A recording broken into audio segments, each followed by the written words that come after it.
Nous allons lire dans l'Évangile selon Matthieu, au chapitre 5. Nous nous situons là dans le sermon sur la montagne qui occupe les chapitres 5, 6 et 7 de cet Évangile. Alors nous sommes là dans le premier de ces trois chapitres, le chapitre 5, nous allons lire au verset 43. 43. Vous avez appris qu'il a été dit, tu aimeras ton prochain et tu haïras ton ennemi. Mais moi, je vous dis, aimez vos ennemis, bénissez ceux qui vous maudissent, faites du bien à ceux qui vous haïssent, et priez pour ceux qui vous maltraitent et qui vous persécutent, afin que vous soyez fils de votre Père qui est dans les cieux, car il fait lever son soleil sur les méchants et sur les bons, et il fait pleuvoir sur les justes et sur les injustes. Si vous aimez ceux qui vous aiment, quelle récompense méritez-vous? Les publicains aussi n'agissent-ils pas de même? Et si vous saluez seulement vos frères, que faites-vous d'extraordinaire? Les païens aussi n'agissent-ils pas de même? Soyez donc parfaits, comme votre Père céleste est parfait. Amen.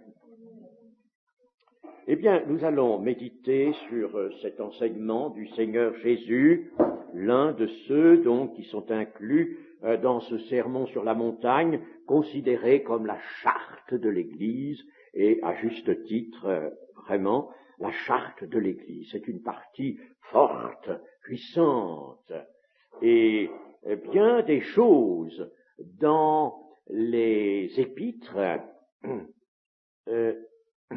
proviennent de ce sermon, sont l'élargissement de certains enseignements qui sont inclus dans le sermon prononcé par le Seigneur lui-même.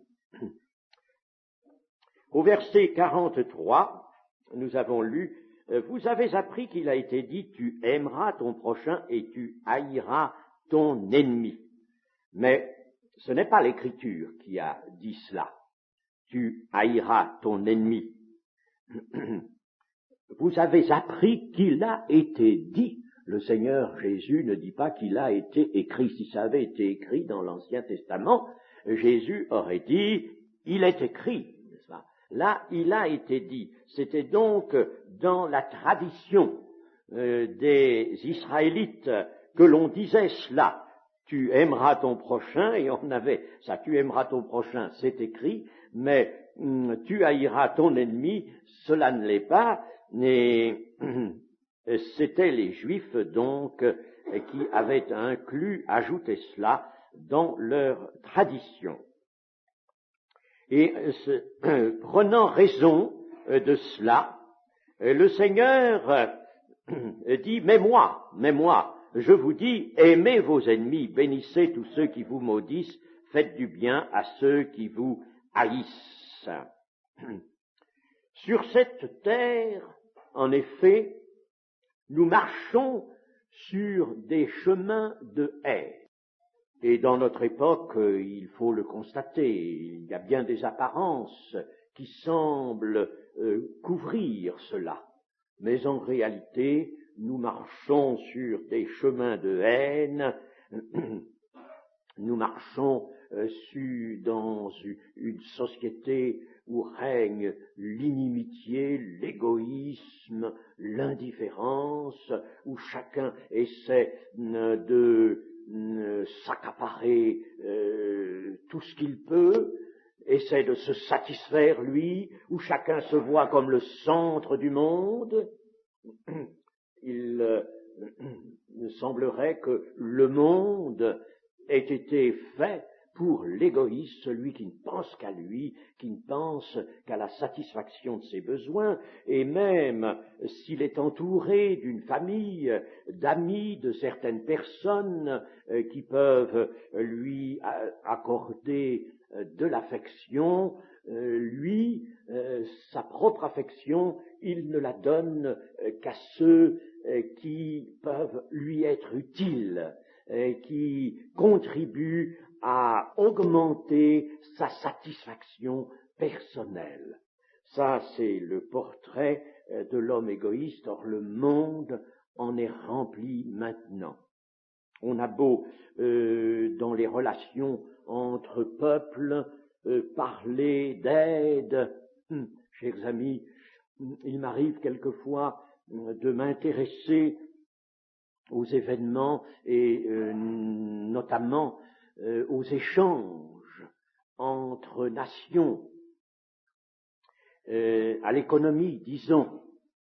Et quand on parle de l'aide au tiers-monde, vous savez, on parle de quelque chose qui n'est qu'une surface, mais en réalité, au fond, l'égoïsme de certaines nations par rapport à d'autres est excessivement grand. Bref, l'égoïsme sévit sur la terre, et le Seigneur Jésus ne l'ignorait pas.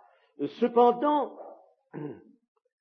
l'amour pour nos ennemis, qu'enseigne ici le Seigneur Jésus, est bien la clé des problèmes qui agitent le monde. L'amour pour nos ennemis. Si demain les hommes changés, transformés, se mettaient à aimer ceux qui ne les aiment pas, leurs ennemis, le monde prendrait un tout autre aspect. Il serait lui-même tout différent. Il serait, disons, l'opposé de ce qu'il est maintenant. Et Jésus, dans cet enseignement, emploie un certain verbe, dans le grec naturellement. Il emploie le verbe agapao, qui est ce verbe correspondant au substantif grec agapé, qui est l'amour de l'esprit, l'amour divin, l'amour de Dieu, et il emploie donc ce verbe agapao, et non pas le verbe qu'on aurait pu, pour la circonstance, attendre du Seigneur, le verbe philéo, qui, lui, n'a pas la même valeur que l'autre, et qu'on peut traduire par affectionner.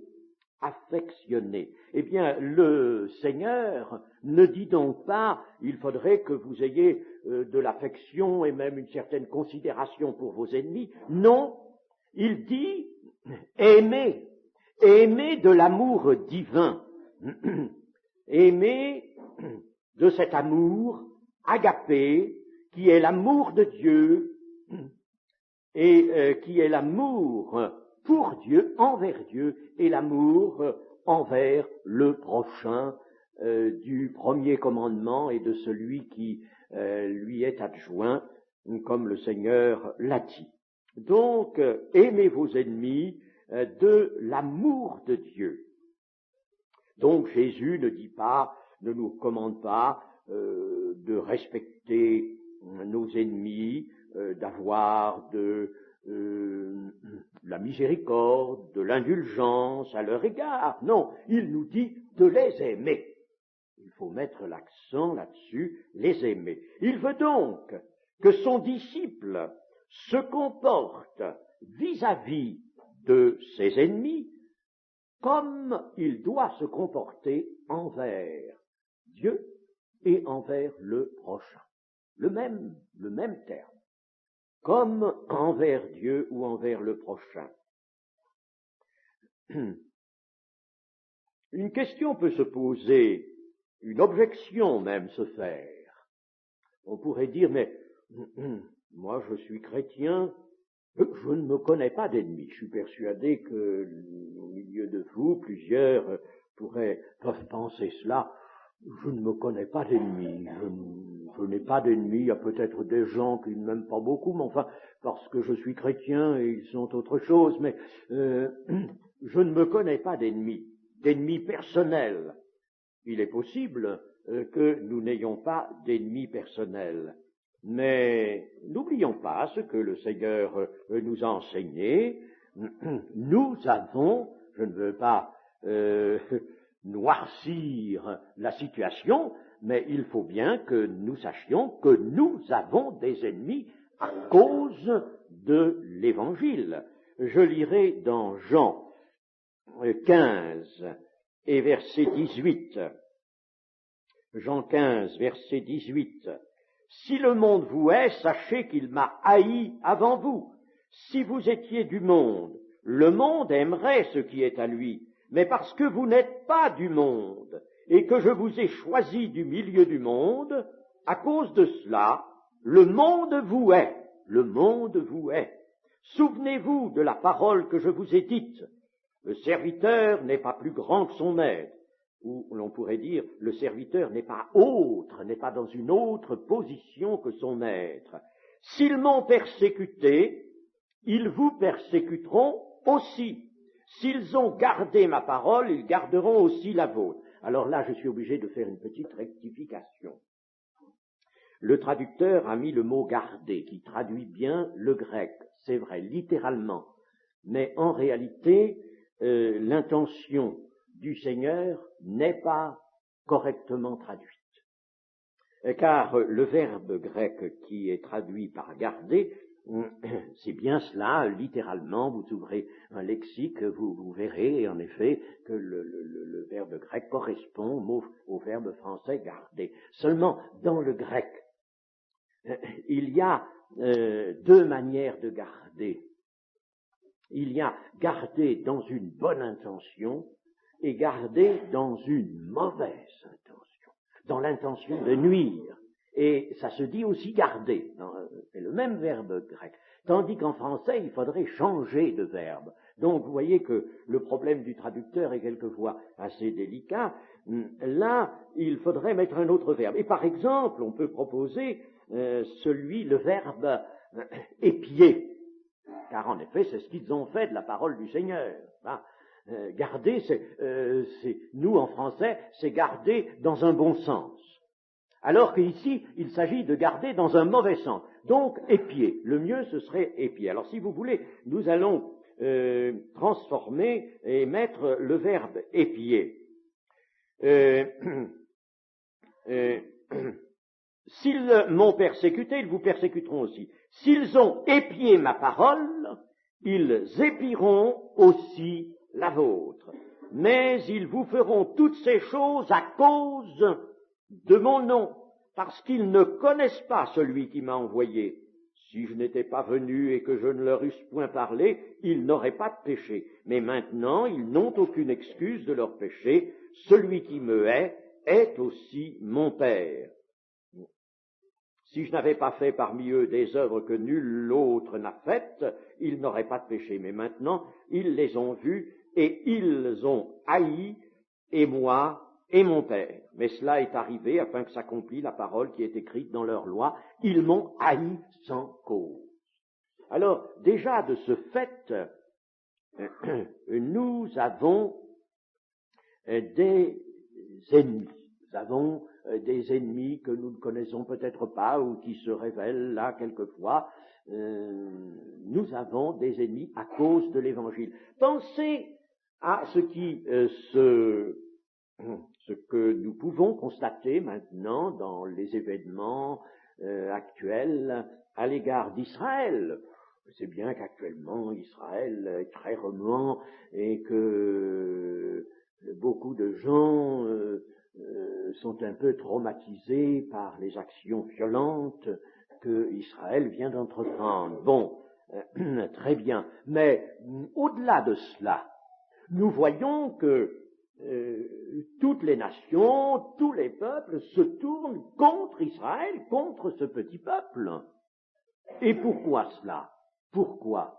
Est-ce que les Arabes ont vraiment besoin de la Palestine? Absolument pas. Une étude a été faite là-dessus et l'on a montré qu'ils pourraient mettre en valeur toutes sortes d'autres étendues bien plus importantes que n'est la Palestine. Pourquoi cela? Le psaume 2 nous en donne l'explication et toute la Bible nous le fait comprendre. Ils se tournent, ils haïssent ce petit peuple parce que ce petit peuple, actuellement, agit dans le sens des desseins de Dieu.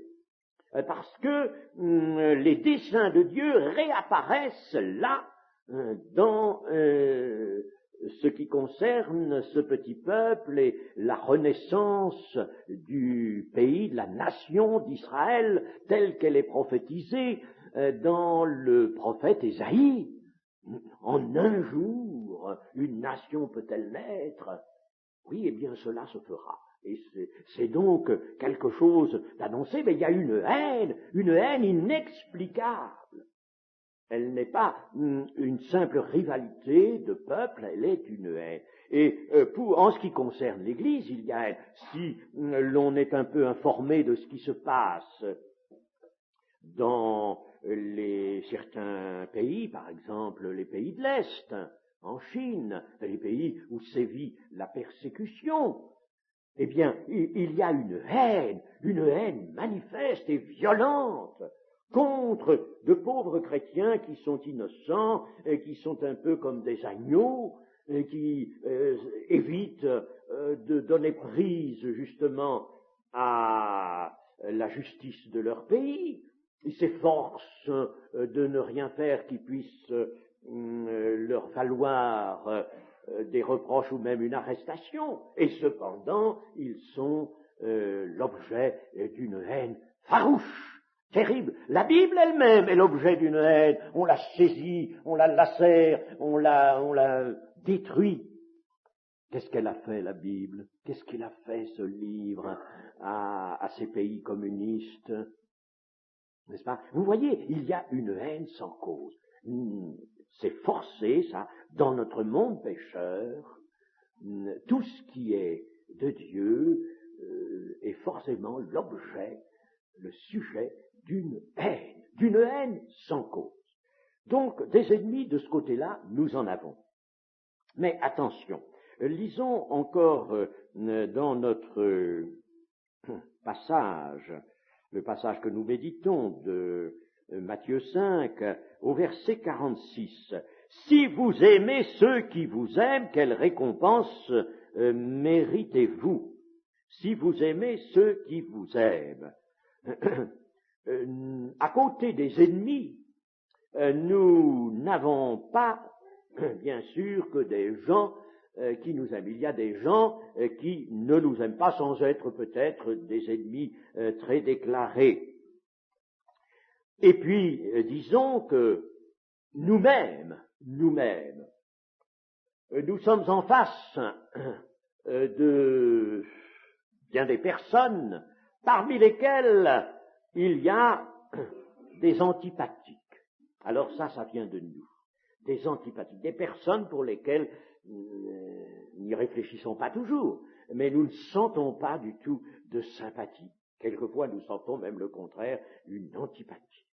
Des antipathiques, des gens qui inspirent un peu l'aversion, et nous sommes des gens de chair encore, nous sommes dans cette chair, dans cette tente, et il arrive que cette antipathie vienne en nous. Et nous avons aussi les moqueurs. Oh, les moqueurs qui sont insupportables. Nous avons les vaniteux. Quand on est là, qu'on doit supporter le langage de certains vaniteux, c'est pénible, et on a hâte de se séparer d'eux. Et puis, en plus des moqueurs, des vaniteux, nous avons les gens agaçants. Il y a des gens qui sont énervants. C'est vrai. Ben, je vous dis, nous sommes encore des êtres de chair. Les gens agaçants ou les gens pénibles. Les gens pénibles. Je ne parle pas des gens, des frères ou des sœurs de l'Église, n'est-ce pas? Qu'ils ne doivent plus ni être agaçants ni pénibles. Eh bien, tous ces antipathiques, tous ces moqueurs, tous ces vaniteux, tous ces gens agaçants et pénibles, il faut les aimer. Voilà le gros problème. Les ennemis, je vous dis, n'est-ce pas, nous en avons, mais ils ne se manifestent pas toujours. En ce moment, là, dans notre pays où nous avons encore la liberté. Oh, vous savez, je l'ai senti, même en France, là, attention, Je l'ai senti, ça je pourrais. Mais enfin, n'allons pas maintenant penser à cela. Restons sur les gens pour lesquels nous n'avons pas de sympathie naturelle ou qui même sont des gens que nous aimons mieux tenir à l'écart, fuir, pour les raisons que nous venons de dire. Eh bien, le Seigneur alors nous enseigne ceci. Ces gens-là, il faut que vous les aimiez. Voilà, ces gens-là. Si vous aimez vos frères qui sont gentils, sympathiques, qui vous font du bien, qui vous servent, qui vous consolent, qui vous aident, etc. Oh, alors là, c'est facile. Vous êtes sur un terrain de grande facilité. Mais aimez les gens qui sont pénibles ou antipathiques, voilà ce que le Seigneur commande. Et en quoi cet amour va-t-il consister? Ça ne doit pas rester, évidemment, un amour de principe. Un amour de principe, c'est quelquefois facile, on peut faire un peu violence à sa conscience et dire, eh bien, cet homme-là, tu vois, ou cette femme-là, ils sont énervants, agaçants. Enfin, quand tu les rencontres, tu t'obligeras de rester le temps nécessaire en leur présence, et comme ça tu les aimeras. Mais ce n'est pas ça. Ça n'irait pas bien loin, ça. Le Seigneur nous demande plus que ça. Il nous demande quelque chose de très spirituel.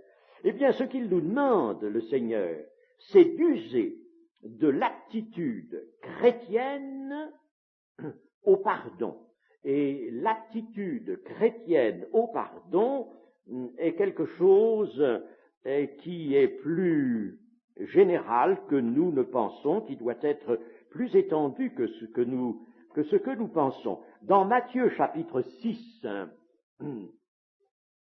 et au verset 14, nous lisons « Si vous pardonnez aux hommes leurs offenses, votre Père céleste vous pardonnera aussi. Mais si vous ne pardonnez pas aux hommes, votre Père ne vous pardonnera pas non plus vos offenses. » Pardonner, c'est abattre l'obstacle entre le prochain et soi.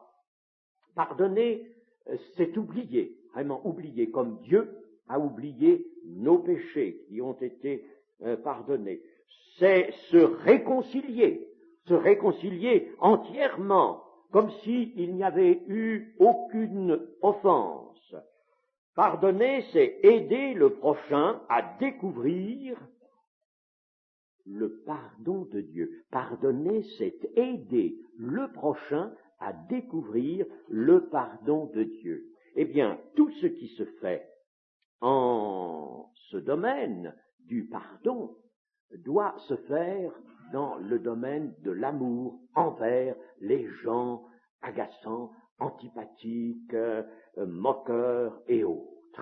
Entre eux, si vous voulez, ceux que nous n'aimons pas naturellement, ou même ceux qui peuvent être considérés comme nos ennemis. Eh bien, il faut avoir cette attitude que je viens de dire. Il faut penser à les aider à découvrir la voie de Dieu pour recevoir eux aussi le pardon. Et nous devons comprendre, et le Seigneur, par son enseignement bref, concis, désire que nous réfléchissions. Il faut toujours réfléchir à propos de l'Écriture. Il faut méditer. Heureux l'homme qui réfléchit sur les choses. Eh bien, le Seigneur désire que nous comprenions que rester dans la haine ou dans l'inimitié simplement, c'est multiplier la haine, c'est l'augmenter. Si nous nous tenons sans bouger, sans rien faire, sans rien changer, dans l'inimitié, je laisse la haine, c'est peut-être trop fort, mais l'inimitié simplement, à l'égard de certaines personnes. Si nous restons dans l'inimitié, nous la multiplions. Et c'est quelque chose qui en psychologie est bien connu,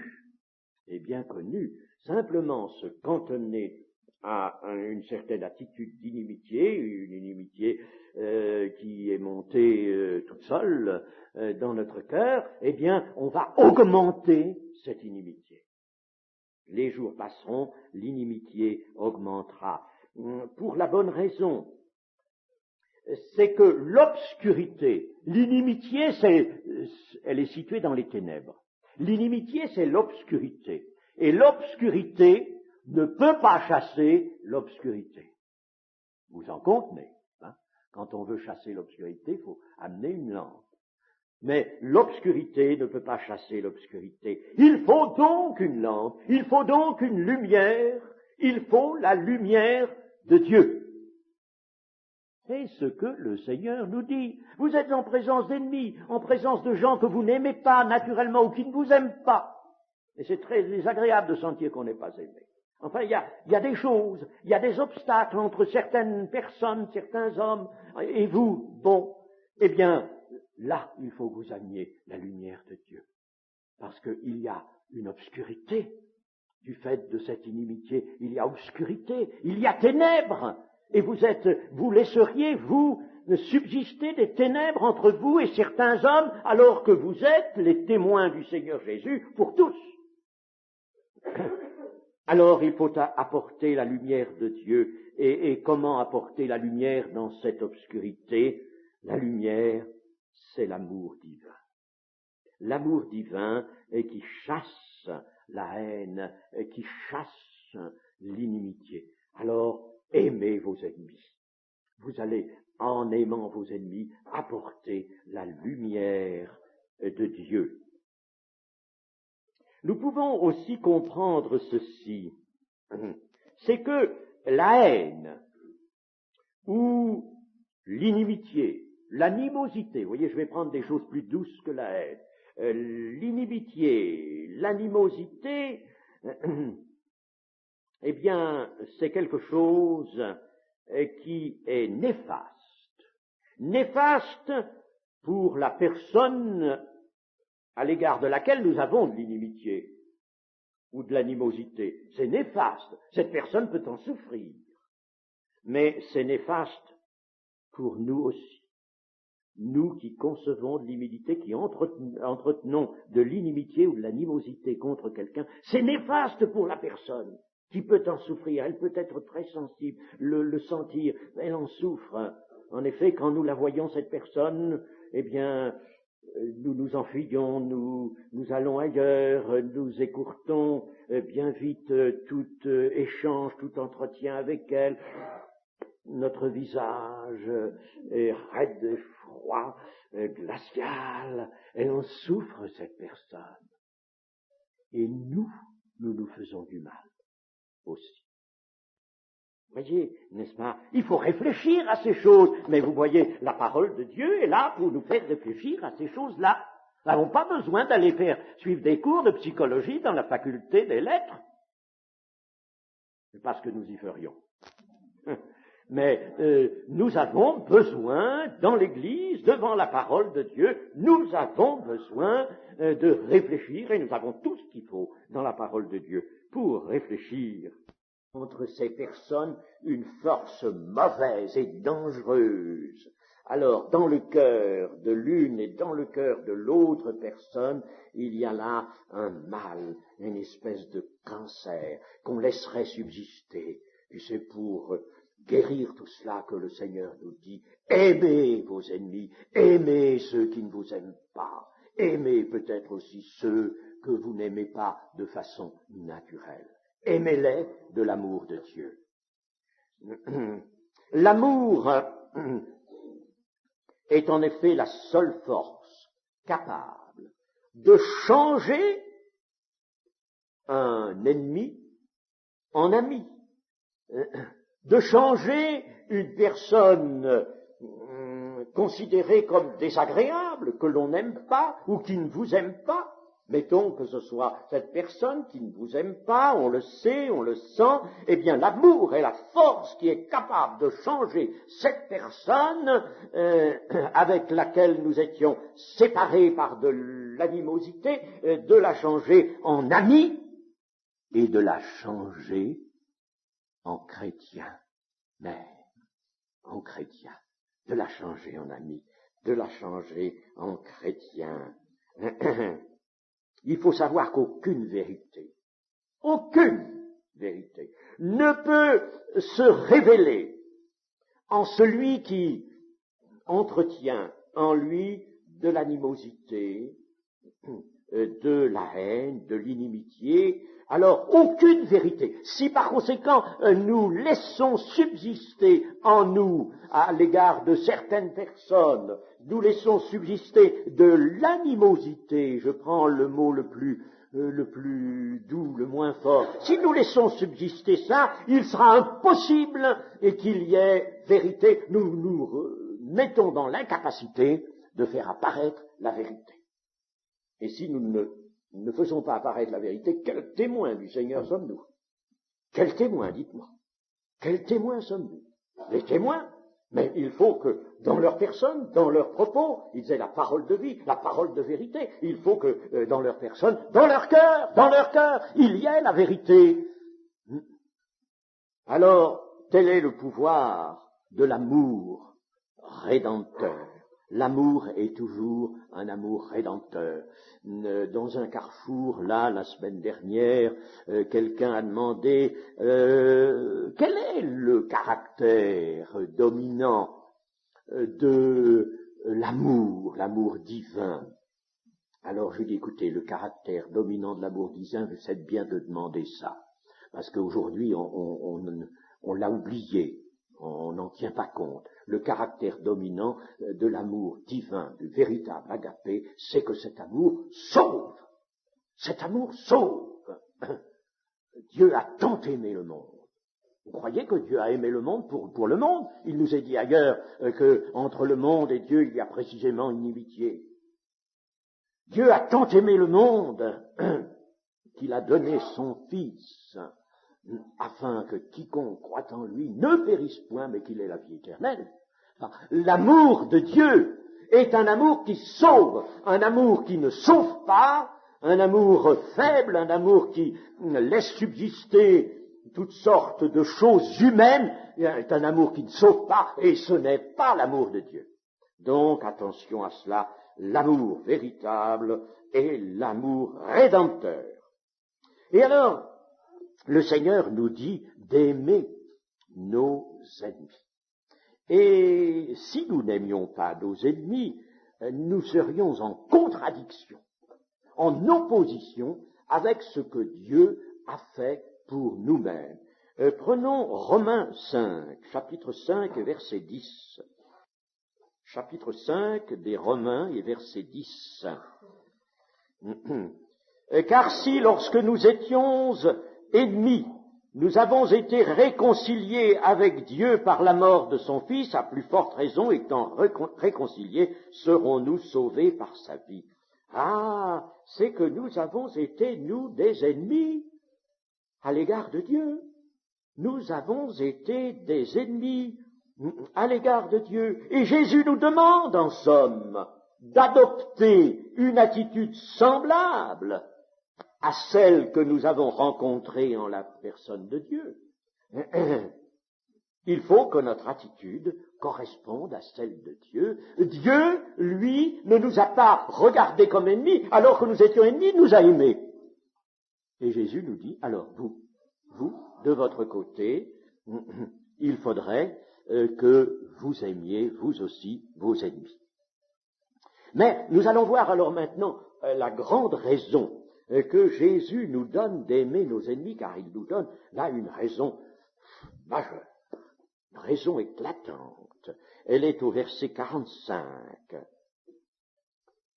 Afin que vous soyez fils de votre Père qui est dans les cieux. Afin que vous soyez fils de votre Père qui est dans les cieux. Alors, évidemment, l'objection peut venir tout de suite à l'esprit, mais je suis chrétien, je suis enfant de Dieu, je suis bien fils de mon Père qui est dans les cieux. Alors pourquoi le Seigneur dit-il ceci, bénissez ceux qui vous maudissent, faites du bien à ceux qui vous haïssent, et priez pour ceux qui vous maltraitent et qui vous persécutent, afin que vous soyez fils de votre Père qui est dans les cieux. Est-ce à dire que, avant de prier pour ceux qui me maltraitent ou pour ceux qui me persécutent, avant de bénir ceux qui me maudissent, avant d'aimer mes ennemis, je ne suis pas le fils de mon Père? Et ce n'est qu'en aimant mes ennemis et qu'en bénissant ceux qui me maudissent que je deviendrai fils de mon Père. C'est pas tout à fait ça. Bien sûr, nous sommes enfants de Dieu. Ça, nous l'avons dit, ça se place tout de suite, là, au moment de la nouvelle naissance. Mais, je vais vous expliquer pourquoi le Seigneur dit cela. Le Seigneur dit, bénissez ceux qui vous maudissent, faites du bien à ceux qui vous haïssent, priez pour ceux qui vous maltraitent et qui vous persécutent, afin que, c'est-à-dire afin de réaliser vraiment, avec Dieu, une relation vivante de fils à père. De réaliser. Il est certain que Dieu a décrété que vous étiez ses fils et ses filles.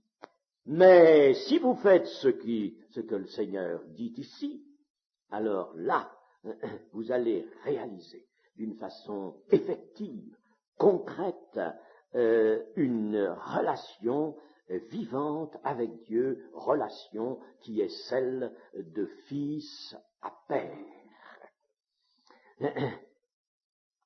Il faut donc que, par l'amour, cette filiation qui nous a été octroyée par Dieu dans sa bonté, il faut que cette filiation devienne réalité. Le Seigneur Jésus a dit, surtout au début de son ministère terrestre, il disait « Mon Père », à l'exception de Matthieu 6,9, mais encore est-il, là c'est le modèle de prière, il faut faire exception. Mais il disait « Mon Père », et c'est à la fin de son ministère, essentiellement, qu'il a dit aussi « Votre Père », « Mon Père et votre Père ». Donc, Jésus ne s'est pas placé tout de suite sur la même ligne que ses disciples, car lui, il est parfaitement le Fils du Très-Haut. Il y est par essence, par nature, le Fils du Très-Haut. Il participe à la divinité, mais il appelle ses disciples à cette participation par lui, à condition qu'on le suive, à condition qu'on l'écoute, à condition qu'on l'imite. Priez pour ceux qui vous maltraitent et vous persécutent, dit le Seigneur Jésus dans le verset 44. Ainsi, Jésus va nous dire comment nous pouvons aimer les gens antipathiques, les gens que nous n'aimons pas naturellement, ou qui ne nous aiment pas, ou qui sont même nos ennemis. Il va nous dire, vous allez les aimer, et notamment, vous allez user de cette arme extraordinaire de la prière en leur faveur. Vous allez user de la prière en leur faveur. Et en cela, le Seigneur, implicitement, nous fait remarquer ceci, vous ne pouvez pas aimer vos ennemis. Vous ne pouvez pas. Comme Josué disait au peuple, vous voulez être fidèles, vous ne pourrez pas. Vous ne le pouvez pas par la chair. Vous ne le pouvez pas, votre chair ne le fait pas. Votre chair s'y refuse.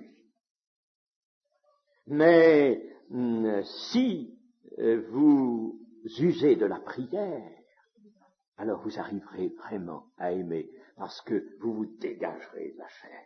Vous vous mettrez sur un autre plan, et avec la prière, l'esprit étant là, vous aimerez, et vous ferez quelque chose pour vos ennemis ou les gens qui ne vous aiment pas. La prière permet en effet de surmonter le mal par le bien. Quand Paul, dans les Romains, nous demande de surmonter le mal par le bien, comment voulez-vous faire ça humainement? C'est pas possible, ça.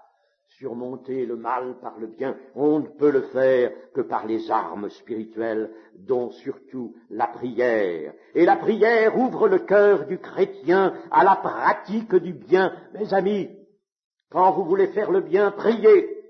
Ce n'est que la prière qui vous mettra en position de faire le bien. C'est la prière qui procure la force de l'âme, une force qui surmonte la violence, qui surmonte la haine, l'inimitié. C'est cette force qu'a encore la chair.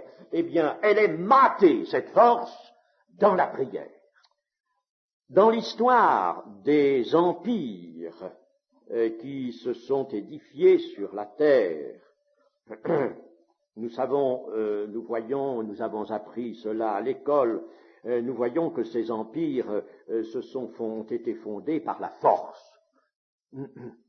Prenons l'empire d'Alexandre, prenons l'empire de César, prenons l'empire de Charlemagne, prenons Napoléon, prenons Hitler plus récemment encore, tous ces empires ont été fondés sur le déploiement de la force que l'homme s'est donnée, s'est procurée lui-même. Et tous ces empires se sont écroulés. Et on peut en citer d'autres encore. Ils sont tous par terre. Il n'en subsiste absolument aucun. Ils se sont tous écroulés. Alors que l'empire que Jésus construit, et qui s'appelle le royaume de Dieu, est bâti solidement sur les fondements de l'amour, et c'est cet empire qui va remplir toute la terre, et qui ne s'effondre pas. Il est fondé, établi sur l'amour de Dieu.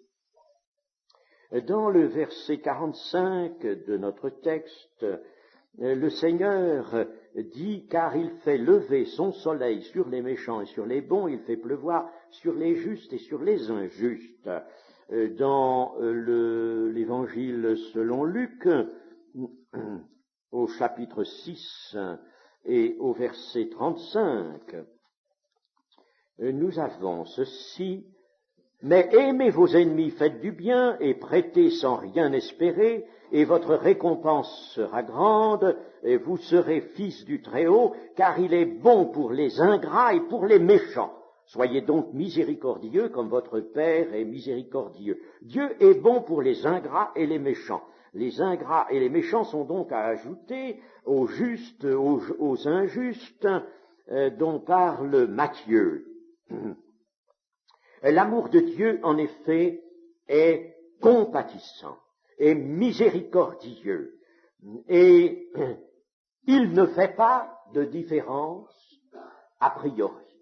Les justes, les injustes, les ingrats, les méchants, les bons,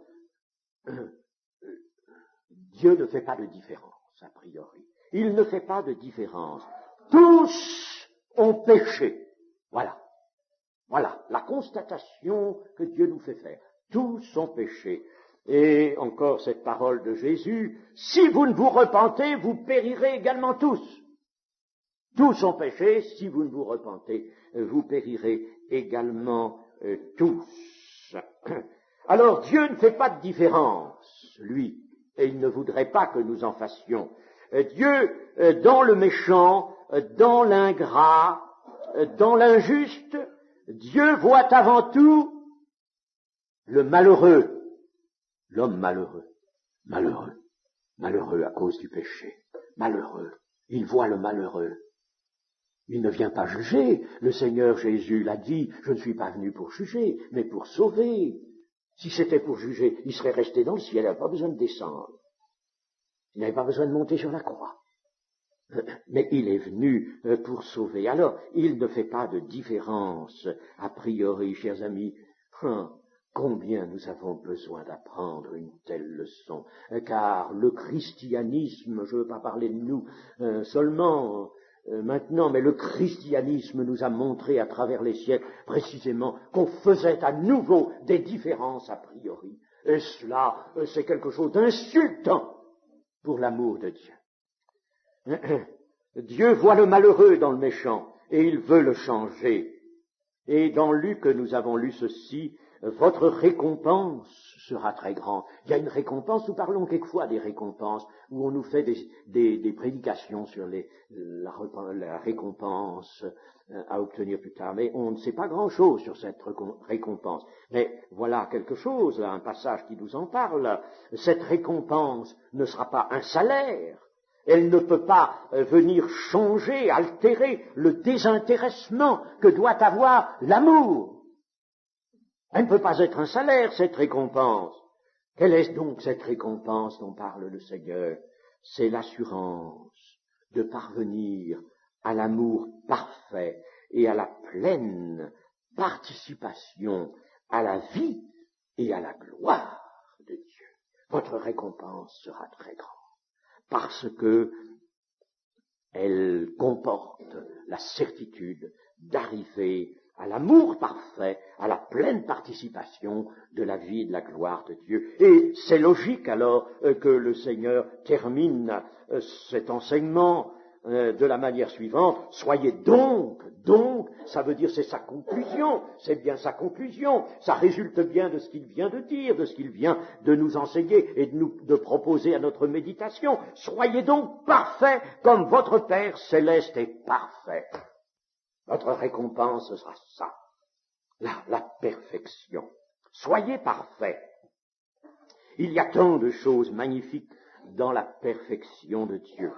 Il y a bien sûr la plénitude de Dieu, on pourrait en parler longuement de cette plénitude de Dieu déjà apportée à l'Église par le Seigneur Jésus, cette plénitude de Dieu qui est une totalité de tous les caractères de Dieu, les grands, les merveilleux caractères de Dieu, et qui est la constance qui est en Dieu, qui est la continuité que l'on connaît en Dieu. Mais n'est-ce pas trop pour nous? Soyez parfaits comme votre Père céleste est parfait. N'est-ce pas trop nous demander? Jésus ne peut pourtant pas nous proposer autre chose. Il ne peut pas nous proposer moins que cela. Ça nous paraît énorme. Parfait comme votre Père céleste est parfait. Nous avons bien sûr une notion, autant que nous puissions la posséder, mais une notion de l'absolu. Dieu est absolu, tout est en effet absolu, parfait en Dieu. Eh bien, Jésus nous propose d'être parfait comme lui. Il ne peut pas nous proposer moins.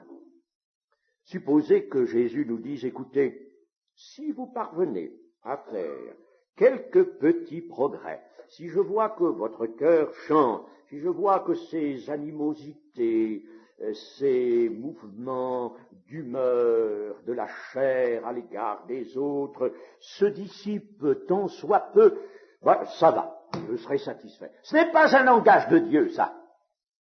Dieu ne peut proposer que la totalité. Il ne peut pas proposer autre chose. Il ne peut pas. Dieu, s'il proposait moins que la perfection, il proposerait encore quelque chose qui tiendrait de l'iniquité. Il ne peut pas proposer moins que la perfection. Il est Dieu. Il propose cela. Il sait bien que ce n'est pas en une seconde que nous allons nous présenter devant lui devenu parfait, comme notre Père céleste est parfait. Il sait cela. Mais par la sanctification, qui est l'opération de Dieu, la sanctification qui est l'opération de Dieu, eh bien, nous pouvons y tendre à cette perfection, que celui qui se sanctifie encore. Cette perfection qui nous est proposée ici, la perfection de notre Père céleste, est pour nous comme l'étoile brillante qui guidait dans leur marche les mages, voulant trouver l'enfant Jésus. Ils suivaient une étoile, ils n'ont pas saisi l'étoile, ils l'ont suivi et ils sont allés jusqu'à Jésus. Ils ont recueilli beaucoup de cette visite au Seigneur Jésus, et nous, cette parole que nous donne le Seigneur. Soyez parfaits comme votre Père céleste est parfait. Nous devrions toujours l'avoir là, dans notre esprit, dans notre cœur. Il me faut aller à la perfection. L'apôtre Paul savait qu'il fallait courir pour aller à la perfection. Il ne l'a pas atteint tout de suite, mais il courait pour remporter le prix. Il faut aller vers cette perfection. Si nous perdons cela de vue, notre marche chrétienne va se ralentir, s'arrêter peut-être, ou devenir comme la marche des écrevisses, aller en arrière, rétrograde. Nous avons besoin de mettre cela devant nous. Et pour conclure, disons ceci, en aimant les gens difficiles à aimer, les moins faciles, si vous voulez, à aimer, mais les gens difficiles à aimer, en aimant les gens qui ne nous aiment pas et qui, à certains moments, nous le montrent assez, eh bien, nous tendons vers la perfection de Dieu. Et quand nous avons remporté des victoires sur notre cœur, car il faut être avec Dieu et contre soi, contre son cœur naturel, eh bien, quand nous avons remporté vraiment de ces victoires sur notre cœur naturel et que nous sommes arrivés à sentir l'amour de Dieu se diriger vers des personnes qu'avant, qui nous repoussaient ou que nous repoussions, alors là, nous avons fait des pas considérables en direction de la perfection divine. Que le Seigneur nous le permette. Amen. Restons un petit moment dans la prière, si vous voulez. Seigneur, notre Dieu, notre Père, oui, nous n'avons pas bien réfléchi aux ennemis que nous pouvons avoir, les ennemis à cause de notre foi, de l'Évangile. Il y a aussi autour de nous des moqueurs. La parole nous en dit quelque chose, des gens qui profanent toutes choses.